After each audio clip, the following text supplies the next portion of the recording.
finally Friday. Hello, you guys. My name is Jessica Priest, and this is another day in my life as a 7th grade ELA teacher at a middle school in the South United States. And I just loving every minute of it. I did want to talk to you about one thing my kids are doing recently because it's been making me really excited. I just learned about it in the conference that I went to. If you didn't see that vlog about the conference, I will link it here. But I listened to a speaker. His name was Kelly Gallagher, and I've read several of his books like Read Aside and 180 Days.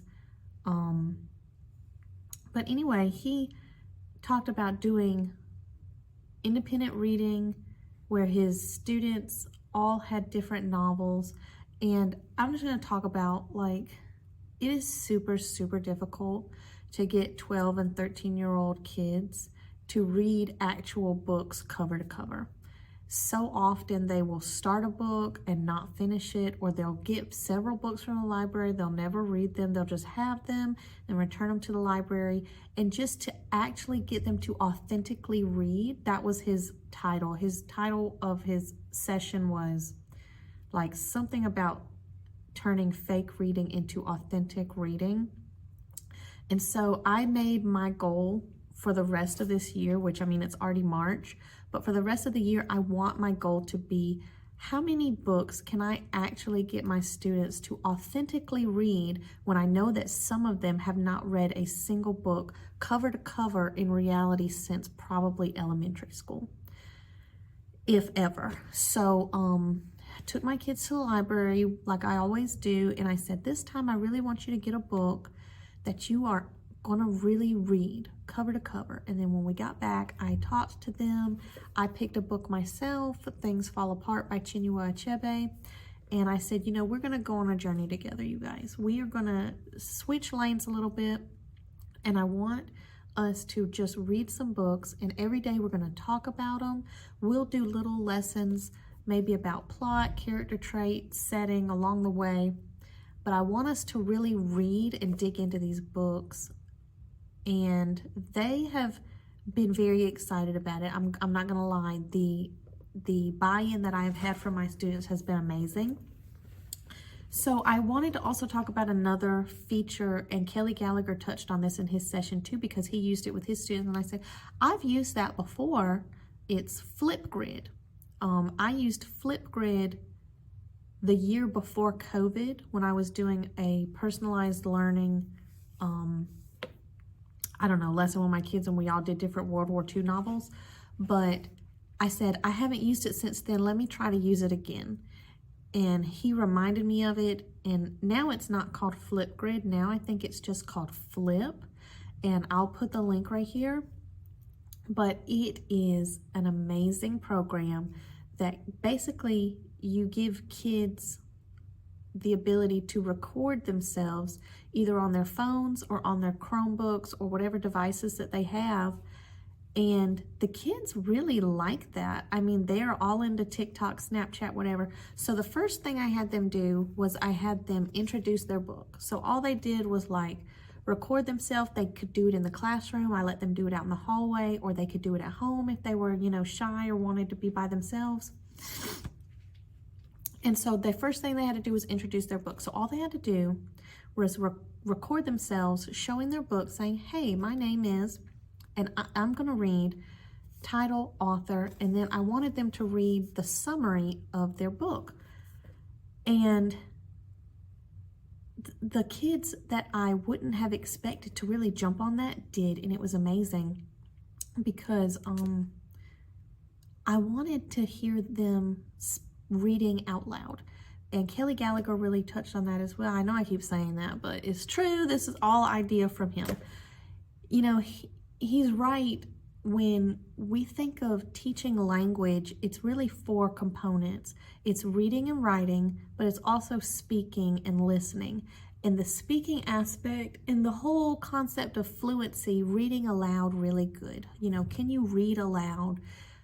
Not like a robot. Can you read fluently out loud? And I am going to say there's a lot of research that does not correlate good fluency with reading comprehension, and that is true. A student can read very fluently and very beautifully and not comprehend a single thing. Like, that is totally true.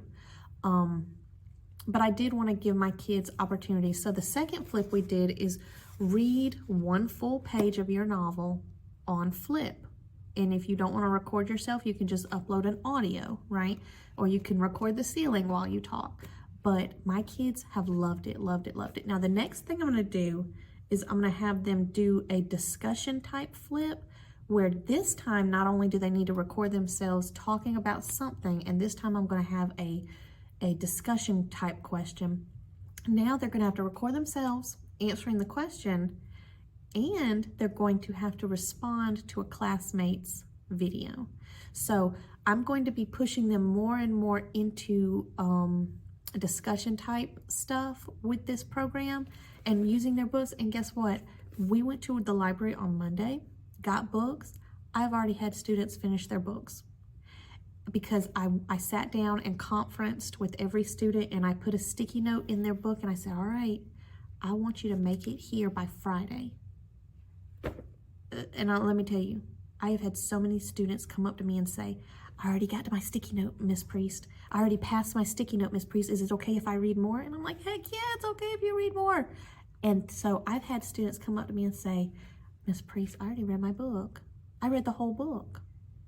And that just makes my heart like sing, because I don't know what magic I did, but it is working tremendously.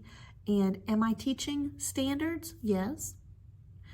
But am I teaching a bunch of short reads and focusing on just teaching standards, doing a mini lesson, now you doing work and this and that? No. For this week, I really have just had reading and discussion, reading and discussion. We did talk about character traits one time, and we did some stuff with that.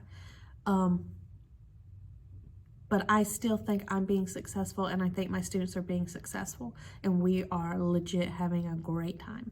So if you want to try that, jump on that. Jump on that now before the school year's over. If you don't want to wait, just stop what you're doing and take your kids to the library and say, hey, let's get some books and let's read some books. And let's just really authentically read. Let's not fake read. Can you, as a student, determine when you have stopped comprehending? You're reading, and can you be cognizant and notice when you have stopped comprehending what you're reading? And I'm telling you, digging into stuff like this, I'm loving it. My kids are loving it. Now, could I do this all year long? Probably not. But hey, it's springtime. The kids have got spring fever, and we're really loving this. So I just wanted to talk to you about that. And so they also, I wanted to tell you that for lunch today, my kids, not my kids, sorry kids, you don't get this, but the teachers get a taco bar at our school today. They're feeding us lunch, and they're feeding us a taco bar. So I'm so excited about that. I will show you all of that. My kids are in activity right now. When they come back, we're going to do some discussion and do some more reading. All right, I'll see you guys in a minute.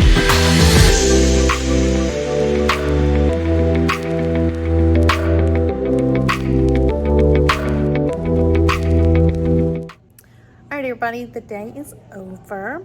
I am mad because you see how sunny it is outside? You see that wonderful weather? Yeah, well, when it was time for us to go to recess, we didn't get to go outside because it was raining. So it was raining, and now it decides to be beautiful.